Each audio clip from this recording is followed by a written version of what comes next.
Psychology, psychology and psychology. देखिए, psychology word तो आपने बहुत बार सुना होगा, पर आपने कभी सोचा है इस साइकोलॉजी वर्ड का मतलब क्या होता है? मतलब व्हाट इज साइकोलॉजी? चलिए इस वीडियो में ये डिस्कस करेंगे। हेलो एवरीवन, मैं हूं अंजलि और आज हम इस वीडियो में डिस्कस करेंगे व्हाट इज साइकोलॉजी। देखिए, अगर हम साइकोलॉजी के बारे में डिस्कस करने चले ना तो मुझे बहुत डीप में डिस्कस करना पड़ेगा और डिस्कस करने की जरूरत भी है, लेकिन बाद में, अभी नहीं। अभी हम साइकोलॉजी का मतलब जानेंगे और साइकोलॉजी के बारे में समझेंगे। एक्चुअली साइकोलॉजी में स्टडी किस चीज के बारे में की जाती है। देखिए, साइकोलॉजी में अगर मेन बताऊं मैं तो हम साइकोलॉजी में ह्यूमन की स्टडी करते हैं। ह्यूमन जैसे हम कि हाथ पैर कैसे काम करते हैं या फिर हमारा माइंड कैसे काम करता है, जी नहीं, ये बायोलॉजी में स्टडी की जाती है। लेकिन साइकोलॉजी में मेनली हम ह्यूमन नेचर के डिस्कस करते हैं कि ह्यूमन सोचता कैसे है, ह्यूमन के इमोशंस क्या हैं, ह्यूमन की फीलिंग्स के बारे में डिस्कस की जाती है।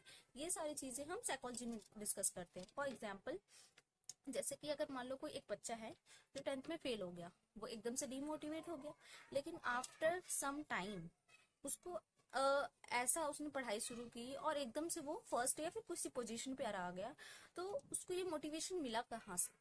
मतलब उसको कैसे मोटिवेट हुआ कि उस फेल होने के बावजूद भी उसको कैसे मोटिवेशन मिल गया कि वो फर्स्ट आने की कोशिश करने लग गया और फर्स्ट आ भी गए। और जैसे कि अगर हम रो रहे हैं तो हम रोते क्यों हैं? मतलब कि हमारे अंदर ऐसे कौन कौन सी इमोशंस जग गए जिसकी वजह से हमें रोना आ गया। तो ये सारी चीजें मेनली साइकोलॉजी में डिस्कस की जाती है, ह्यूमन नेचर के बारे में कि ह्यूमन कैसे बोलता है। उसको अगर मान लो किसी को गुस्सा आ जा रहा है तो वो क्यों गुस्सा हो जा रहा है। जैसे कि अगर मान लो जैसे हमारी फर्स्ट वुमेन थी जो बचेंद्री पाल, जो माउंट एवरेस्ट पर गई थी, उनके अंदर ऐसा कौन सा मोटिवेशन आया कि इतनी हाई पीक पर जाने की उनके अंदर मोटिवेट हो गई वो कि मुझे हाँ उतनी हाई पीक पे जाना है। नॉर्मल पीपल को तो नहीं हो पाती, लेकिन उनके अंदर ऐसी कौन सी मोटिवेशन आ गई थी। तो ये सारी चीजें हम साइकोलॉजी में डिस्कस करते हैं कि साइकोलॉजी, अगर हम साइकोलॉजी को मेनली, अगर हम साइकोलॉजी वर्ड को दो पार्ट्स में डिवाइड करें तो फर्स्ट निकलता है साइको एंड सेकंड निकलता है लॉजी। साइको का मतलब होता है मेंटल और लॉजी का मतलब होता है साइंस।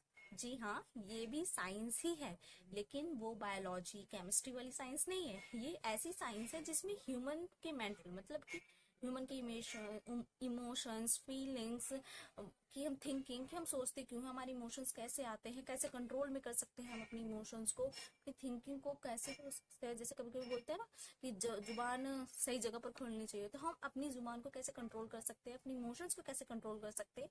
तो ये सारी चीजें साइकोलॉजी में स्टडी की जाती है। लेकिन अगर मैंने किसी को ऐसे बोल दिया कि हाँ ये रो रहा है और ये इस वजह से रो रहा है, तो क्या कोई भी मान लेगा? नहीं।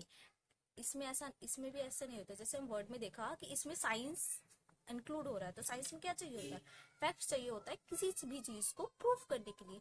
सेम थिंग इसमें भी चाहिए होती है कि फैक्ट्स के बेसिस पर हम ये डिस्कस करते हैं कि हम कोई भी चीज कैसे क्यों करते हैं, कोई भी चीज सोचते क्यों है, कैसे सोचते हैं और उसको कंट्रोल कैसे कर सकते हैं, हमारी फीलिंग्स को कैसे कंट्रोल कर सकते हैं, वो भी फैक्ट्स होने चाहिए। साइंस फैक्ट्स के बेसिस पर ही चलता है और इसमें भी साइंस इंक्लूड है, तो इसमें फैक्ट्स भी इंक्लूड होंगे। अगर आपको किसी भी चीज के प्रूफ करना है या फिर कोई भी चीज बतानी है तो उसको फैक्ट्स देना पड़ेगा। तो इसी में, इसमें भी, साइकोलॉजी में भी फैक्ट्स के बेसिस पर ही काम किया जाता है। तो आई होप आपको साइकोलॉजी के बारे में समझ में आ गया हो। तो अगर मैं इसी सिंपल वर्ड्स में बताऊं तो एक ऐसा साइंस है जो हमारे मेंटल, हमारे मन के बारे में, हमारी आत्मा, सोल के बारे में स्टडी की जाती है, तो उसे ही हम साइकोलॉजी कहते हैं। और ये एक, आप इस तरीके से एक डेफिनेशन भी ले सकते हो कि एक ऐसा साइंस, ऐसा विज्ञान जो हमारे मन, आत्मा के बारे में बताता है या फिर स्टडी करता है, खोज करता है कि कोई चीज कैसे होती है, कोई सोचता क्यों है, कैसे सोचता है वो, कोई चीज फील कैसे करता है और क्यों कर रहा है, वो उसके अंदर कैसी मोटिवेशंस आई। तो ये सारी चीजें साइकोलॉजी में स्टडी की जाती हैं। आई होप आपको साइकोलॉजी का बेसिक स्ट्रक्चर पता चल गया होगा। साइकोलॉजी के ऊपर और वीडियोस आएंगी, लेकिन आपको वेट करना पड़ेगा। अगर आपको मेरी ये वीडियो पसंद आई हो तो प्लीज लाइक, और अगर आपके दोस्त ऐसे हैं जो साइकोलॉजी में इंटरेस्ट रखते हैं तो प्लीज उनके पास शेयर कीजिए ताकि ये नॉलेज उनको पास भी पहुंच जाए। Thank you.